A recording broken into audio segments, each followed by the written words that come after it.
Hello, Peter here, your Pinoy accountant. So, very quick video lang.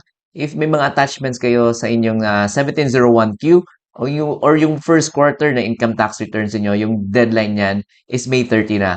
And again, yung pag-attach ng ating mga attachments sa ating mga income tax returns is using EAFS. So, online na lahat.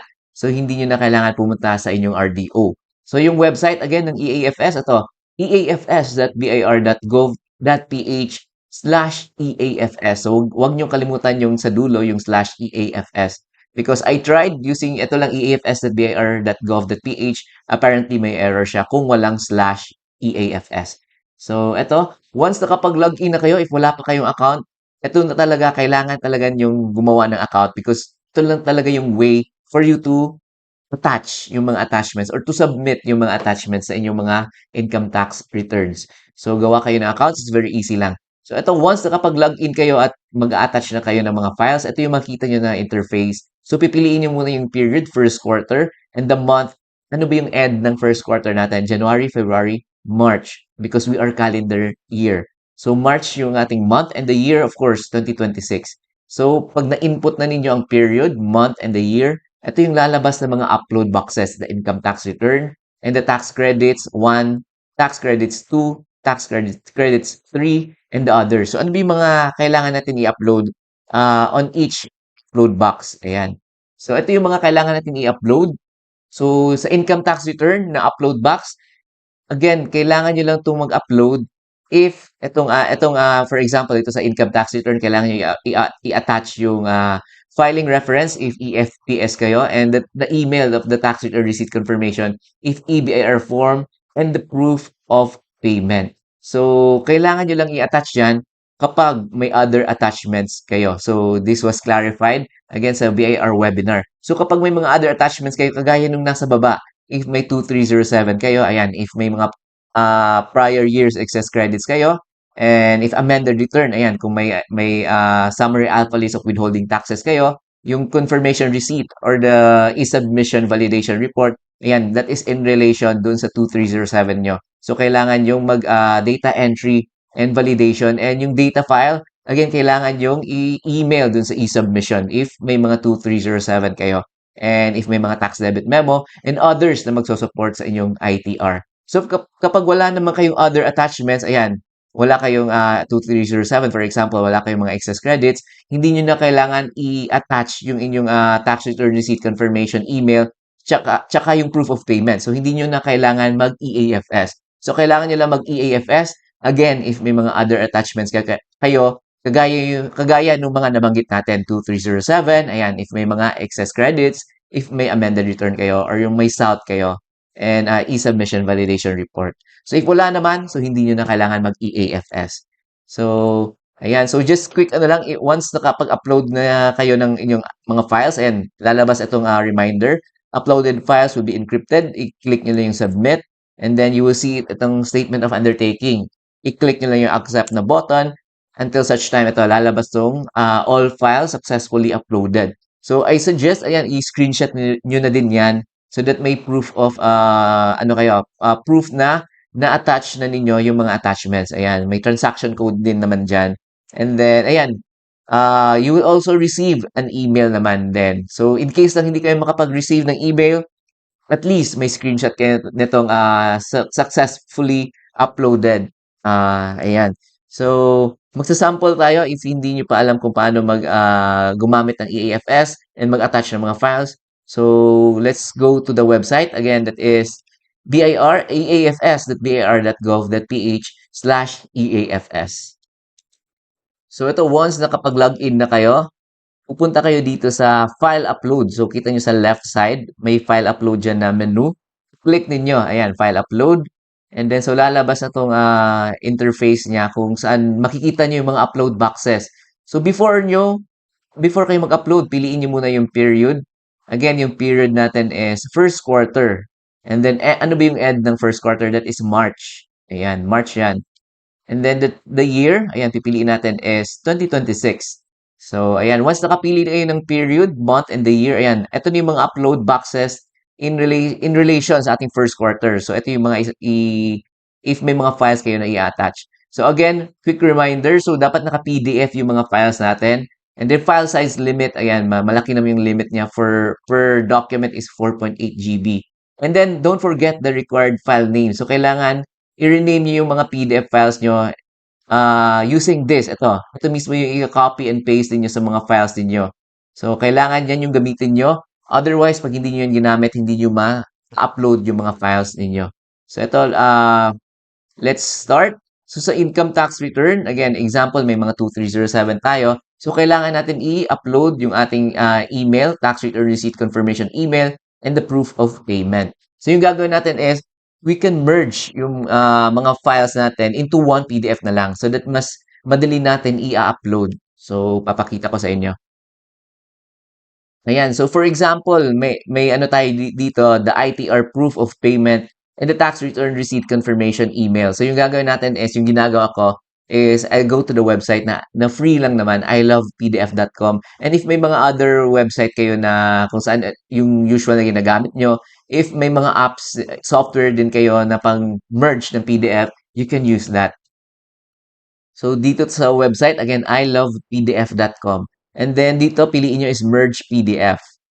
Ayan, merge PDF. And then select yung PDF. So isa-select natin yung dalawang files natin, yung tax return receipt confirmation email and the proof of payment. Ayan, so click yung select PDF files. And then piliin natin itong dalawa. You can select the two files. And then click nyo yung open. Ayan, open. And then, so ito na yung dalawang files na i-merge natin. This is the proof of payment and the tax return receipt confirmation email. Actually, you can, pwede nyong i-arrange yung kanilang order. So, pwede natin unahin yung tax return receipt confirmation email and then the proof of payment. And then, pag okay na kayo, click nyo itong merge PDF. Ayan. And then, download merge PDF. So, ito yung file din niya. So, kailangan natin itong i-rename according doon sa naming convention ni EAFS. So, open yung folder kung nasaan yung download nyo na file. Ayan. So, balik kayo sa EAFS. So, ito talaga yung kailangan natin i-rename sa file. Ayan, EAFS, ito mismo. So, you can click diyan, i-select ninyo. Ayan, and then you can, sa keyboard niyo Control-C. Ayan, to copy. Or you can use the right click ng inyong mouse. Ayan, may copy dyan. And then, balikan nyo yung file niyo and then, i-rename nyo yung file na dinownload natin. So, ito yung dinownload natin. So, to rename that, F2 na keyboard and then Control-V. Ayan. And then, click nyo Enter. Ayan. So, naka.pdf naman to na file because PDF yung dinownload natin. So, balik tayo dun sa ating EAFS and pwede na natin itong i-upload itong first file. So, dito sa income tax return upload box, piliin nyo itong choose. Ayan. And then, ito yung pipiliin natin, yung na-rename na and the merge na PDF.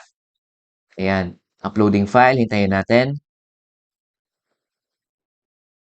Ayan. So, pag nakita nyo, may file na nakalagay dyan, ibig sabihin, na-attach na natin.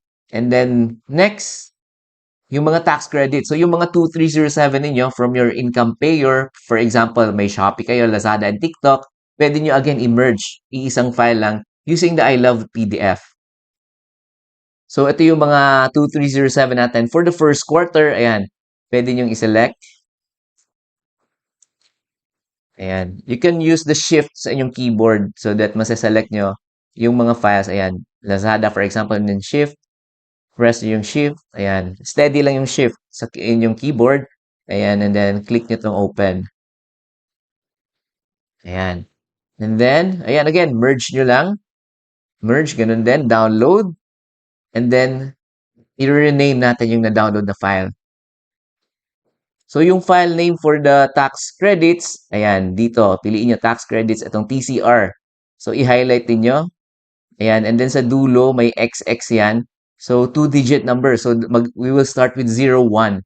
Usually kasi if may madaming mga 2307, but in our case, ayan, 01. Pwede lang yan because we merge the files na into one.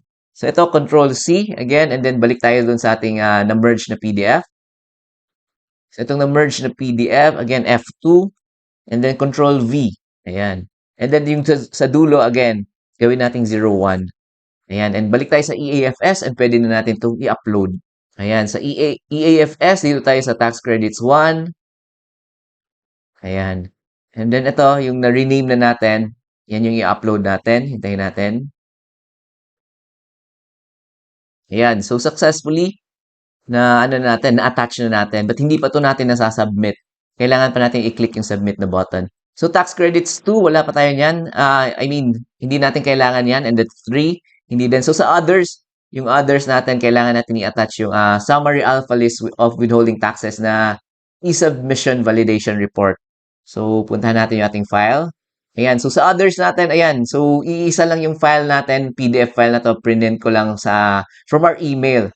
Ayan, the 2026 first quarter ITR e-submission validation report. So yung south natin, again, yung data file nun, i-email natin sa e-submission.